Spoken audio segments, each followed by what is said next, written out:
So that's the taper grip. It's a brass, it's a piece of brass. I stoned it a bit because there was some sharp edge here, and it's just been driven in with this bolt here somehow, so, and that sits on a table underneath here. Down here, that's where it sits. So let's oil it up and put it in. It's probably better visible here. You just screw the taper grip in until the play is gone. Looks good so far. It's not binding. I think we can give it another twist. Table is not rocking. I can't feel any play. We'll adjust that later. So let's see how much space we need on the right hand side for the handle, and then we put it in the corner. We check the motor bearing first. I may or may not film that. We'll see. I'm happy so far, at least. Everything moves. The travel here is a bit limited. I think it's about 110 or so. But yeah, it's okay. It's a small milling machine. But I paid the price for a good Mitutoyo caliper for it. There's nothing to complain about. So we managed to wind the table down fully. There was something binding before. That's good now. We got about, I'll make that 250 millimeters to the spindle. There is an option to make a block and put that shaft which goes through. It's a horizontal mill technically. There is a shaft going through where the horizontal arbor goes normally, and that drives the spindle here with some gears on the back. I'll show that later. We have a look inside as well because it's all chain driven. Very interesting design. Yeah, we could set that on top, make a big plate, and there is some substantial surface here where we can put something on. Always an option if you need more clearance. You probably need, because yeah, we'll see. We will have a job where we run out of space on the machine, I'm pretty sure. Apart from the two dents and a bit of rust, the table looks pretty good actually.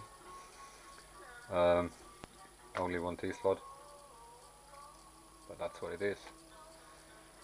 Alright, I still don't know what the machine is for.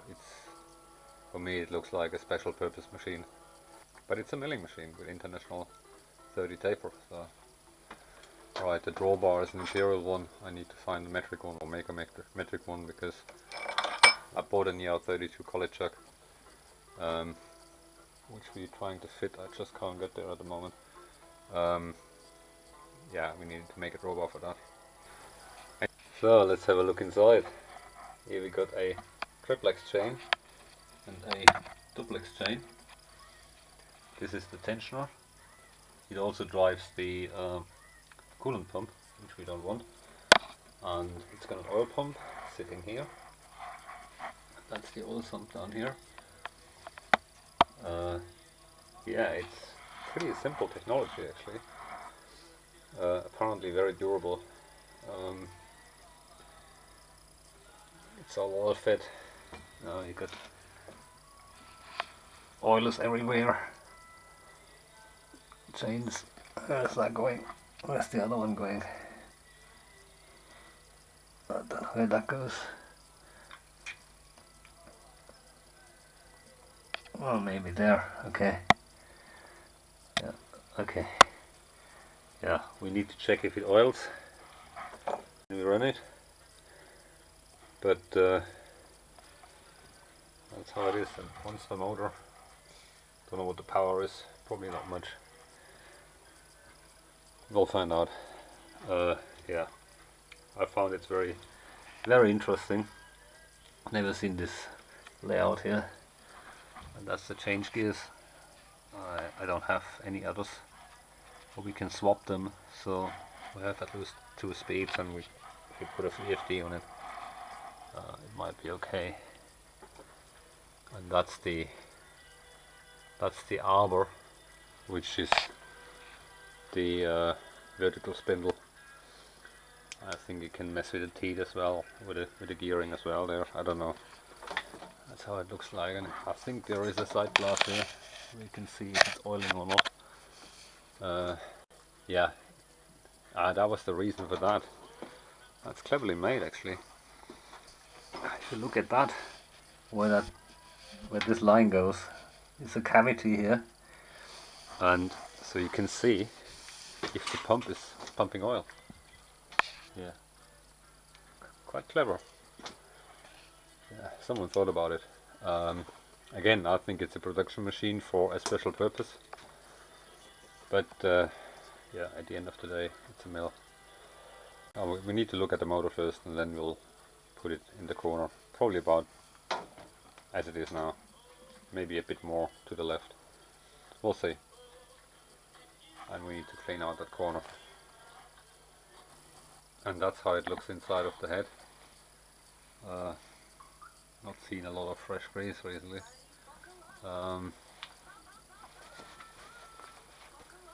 Give that probably a clean. Oh, gears look good. Not too bad. Yeah. Yeah, just another job. There's quite a few jobs to do, but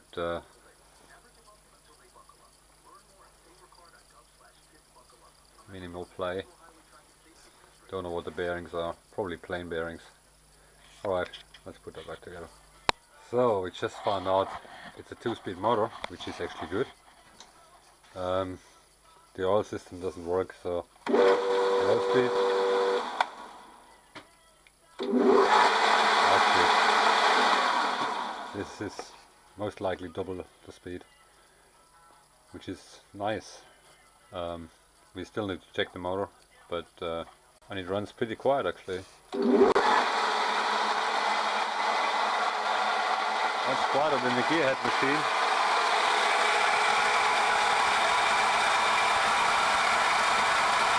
The oil pump doesn't work. There's no pumping oil on this, so I can't run it for too long. We need to figure out where there is no oil. Probably it's empty or so, or the stuff is too thick. I don't know. There's no oil coming up. Good so far. We need to look after the oil system. A couple of other things, and then we'll see. We finally found the nameplate of the motor. I had to take a picture underneath. It's 0.75 horsepower, 1440, and I can't read that. 690. I don't know if it's visible. 1440 and 690. Okay, before we move the machine into the corner, we need to address this one here. There's something not right. It was either water dropping over it or whatever.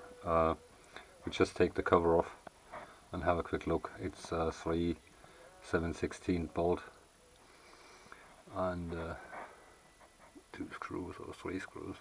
Can't see it from here. Let's take it off and have a look. Obviously mark it before you take it off so you know which way it goes. Let me do that first. Like so.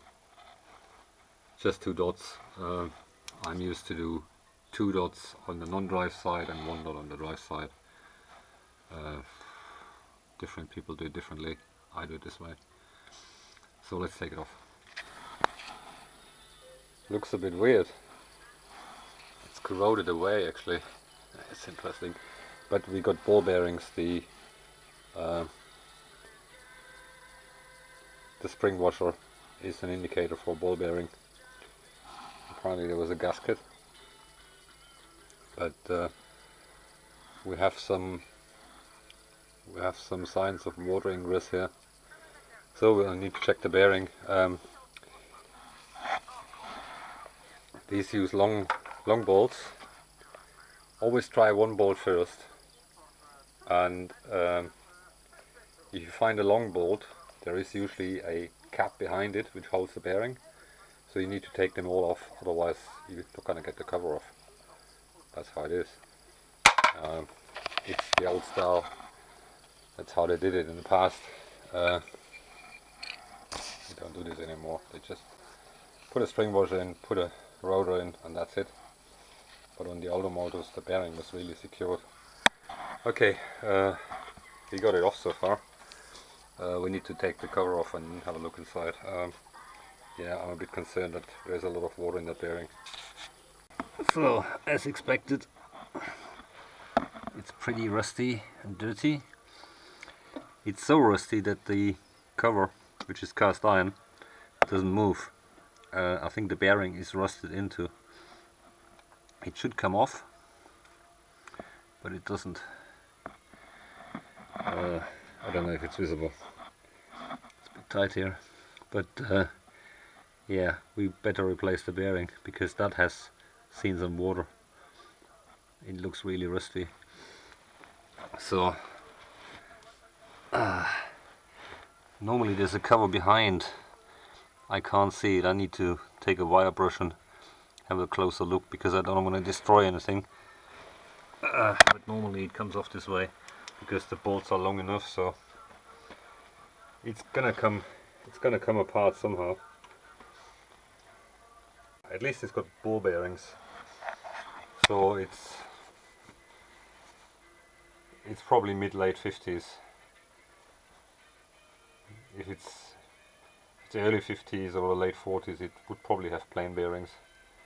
Anyway, let's have a look what we can do here. So we got it loose. We just put some tension on with 2 screwdrivers. Just a sorry, I need to get some focus here. Just put some tension into the gap and then pinch the outer race with a punch just to make it move. That worked out, so it's coming now. It's loose, it's rotating now. Oh, the bearing is. See that? It's completely shot. Alright, let's take it off and have a look at the bearing. Well, it's a pretty old-fashioned motor. The windings are full of cobwebs and chips, and it's actually impregnated with tar or something like that. Yeah. Well, I checked the insulation resistance, it was good, but listen to that. That's completely shot. So we need to check what size bearing that is. I would say it's a 6205, but it's probably not because it's an old English machine, so it's probably some imperial bearing. Let's check that. Well, as expected, it's 63.5 millimeters, which is exactly 2.5 inch. So we need to find an imperial bearing with that size. Yeah, I don't have one. I think we'll check it, what we got. I don't know what the inner diameter is. Need to figure that out as well. But yeah, it was a good move to take it apart here. Yeah, I think I took a short sentence of that motor. Looking at the size of that motor, this is 0.75 horsepower. It's massive. But that's how motors were this time. There's no proper fan, it's just a bit of a wheel inside. I don't know what's behind that cover here. No idea. It's full of grease. Oh, fuck. Oh dear. I think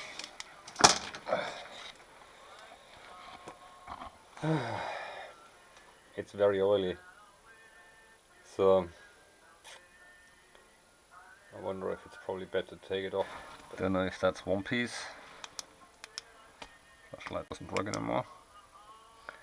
It looks like 2 pieces, so maybe these bolts are holding the whole thing. So we need to pull the chains, and I wanted to avoid that.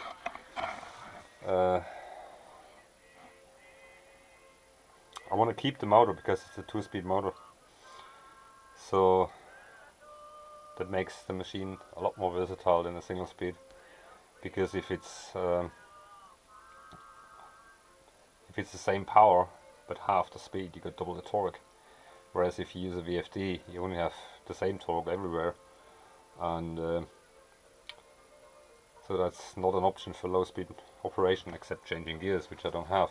So if I want to change the ratio, I can swap these two gears here, and it will run slower. But that's about it. Nothing else I can do. I don't want to put too much effort in right now. I want to see how it behaves, and once the machine appears to be okay, we address other things as required. Okay, we decided to pull the motor. I just don't have a good feeling with the front bearing. That's probably as old as the rear one. I tried it here with the, and it's too small, I can't get there. It makes no sense. Just pull it. My puller doesn't reach, and this the bearing puller is not big enough. I can't actually pass by. So we pull the motor, because then we can actually go on the press and just press it out. So it's definitely worth pulling the motor. This is the shield which was around here, and there's just two bolts to take it off, because this is part of the motor. This is basically where we split the stator from the cover, and these bolts, these Allen bolts, hold the motor on the base. So we need to open this. We need to relax the chains first. That happens with this one. Just turn it around, and then we should be able to pull the chain down there, and then the whole thing should come out. Obviously disconnect the wires, and then just pull the sucker out and have a look, because it's pretty dirty down here as well, so it's eaten a lot of grease. When the motor, it works, but it was noisy. It was very noisy, especially at a low speed, and a bit too noisy for my liking. However, it's an open frame motor. They are noisy. There's IP0, you know, you can touch everything. I had to move it that far because I need the space here. I've got some other projects running, which are probably a bit more important than the mill. All I wanted to do is checking the bearing size, so I can order the bearings, and when they arrived I'll probably have my other projects finished. That's a rather important one. Someone is waiting for it. We may or may not publish the other job, but we'll see. Anyway, that's it for today. Late dinner time. Thanks for watching. Thanks for subscribing. Until next time. A short moment I thought it's probably a bigger one, but it's not. This says MS10, and it says MS10 here as well once I turn it down. It does look like a bushing. I was just not sure before I turned too much off.